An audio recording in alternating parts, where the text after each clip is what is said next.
দেখো 5 নম্বর প্রশ্ন, ক প্যাকেট বিস্কুট এবং 1 বোতল পানীয়ের মূল্য একত্রে খ টাকা। বিস্কুট কত প্যাকেট দেওয়া আছে এখানে? ক প্যাকেট, কিন্তু কত প্যাকেট এটা দেওয়া নাই। ঠিক আছে, আচ্ছা। এরপরে লেখা আছে 1 প্যাকেট বিস্কুটের মূল্য 18 টাকা। তাহলে 1 প্যাকেটের মূল্য যদি 18 টাকা হয়, তাহলে ক প্যাকেটের মূল্য আমরা কিভাবে বের করব? 18 আর ক গুণ করে বের করে দেবো। ঠিক আছে, যেমন 1 প্যাকেটের মূল্য দেওয়ার পরে যদি বলে 3 প্যাকেটের মূল্য কত, তাহলে 3 দিয়ে গুণ দেই না আমরা। ঠিক একইভাবে 1 প্যাকেটের মূল্য 18 টাকা, ক প্যাকেটের মূল্য 18 গুণ ক হবে। ঠিক আছে, আচ্ছা। 1 নম্বর প্রশ্ন, ক এবং খ এর সম্পর্ক একটি গাণিতিক বাক্যের মাধ্যমে লেখ। ক এবং খ এর মধ্যে সম্পর্কটা কি? ক প্যাকেট বিস্কুট, বিস্কুট হচ্ছে ক প্যাকেট, আবার 1 প্যাকেটের মূল্য কত? 18 টাকা।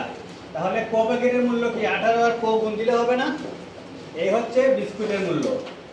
আর 1 বোতল পানীয়, 1 বোতল পানির মূল্য 12 টাকা দেওয়া আছে, এই যে। তাহলে আমরা এর সাথে 12 টাকা যোগ দিব। এই দুইটা মিলে কি হয়? একত্রে খ টাকা সমান খ। এই হচ্ছে ক এবং খ এর মধ্যে সম্পর্ক। এবার আমরা পরের প্রশ্নে যাই। পরের প্রশ্নটা হচ্ছে, খ এর মান নির্ণয় করো যখন ক সমান 10। তাহলে আমরা লিখি ক সমান 10 হলে, যখন ক এর মান আমরা 10 বসাবো, তখন আমরা এইখান থেকে দেখব খ এর মানটা কত বের হয়। ক গুণ 18 যোগ 12 সমান খ। এখানে আমরা ক এর মান যেহেতু 10 পাইছি, আমরা ক এর জায়গায় 10 লিখব। ক এর জায়গায় কি লিখব আমরা?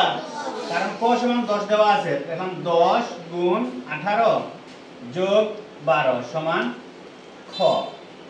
আচ্ছা, 10 আর 18 গুণ দিলে কত হয়? 10 18 180 যোগ 12 সমান খ। 180 যোগ 12 সমান হচ্ছে 192 সমান খ। তাইলে কি পাইলাম? সুতরাং খ সমান 192। প্রশ্ন ছিল কি, খ এর মান নির্ণয় করো যখন ক সমান 10। তাইলে ক সমান 10 হলে খ এর মানটা কত হয়? 192।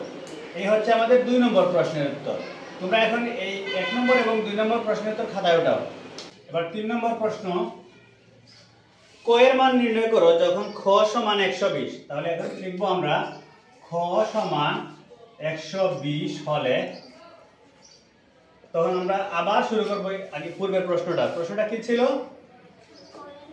ক গুণ 18 যোগ 12 সমান খ, এই ছিল না? এবার আমরা এখানে কি করব? খ এর জায়গায় 120 লিখব। খ সমান 120 হলে, তাহলে আমরা খ এর জায়গায় লিখব কি? 120। খ এর জায়গায় যখন আমরা 120 লিখব, তখন আমরা ক এর মানটা পেয়ে যাব। আচ্ছা, বা ক গুণ 18 যোগ 12 সমান 120। এবার আমরা এই 12কে সরিয়ে নিব, প্রথমে ডান দিকে নিয়ে যাব।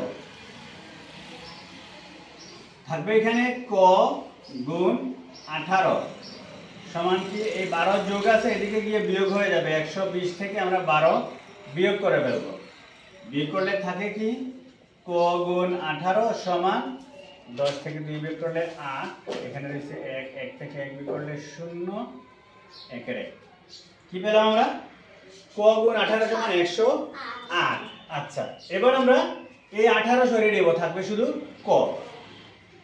বা ক সমান 108 ভাগ 18।